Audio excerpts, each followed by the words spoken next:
Campus কারখানার অবস্থা এরকম। এখনো পর্যন্ত ফায়ার ব্রিগেড এসে পৌঁছায়নি, প্রায় আধা ঘন্টা হয়ে গেল। এই যে এখনো দাও দাও করে আগুন জ্বলছে। এটা বাউন্ড মোড়ের এখানটায় কাছাকাছি হয়েছে, আমরা কদমগাছি থেকে ছুটে এসেছি, এখনো পর্যন্ত ফায়ার ব্রিগেড এখানে এসে পৌঁছায়নি। সাথে রয়েছে সমরেশ রায়, আমাদের ক্যামেরাম্যান সমরেশ রায়। এই যে হচ্ছে গিয়ে আগুনের অবস্থা, পুরো টাকি রোডের মাঝখানে এই অবস্থাটা হচ্ছে। টাকি রোডের পাশেই একদম,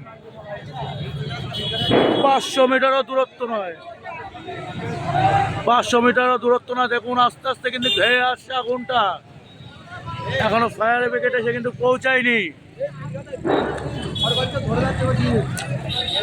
আশেপাশে একটা দুটো বাড়িতে আগুন লেগে গেছে মনে হচ্ছে।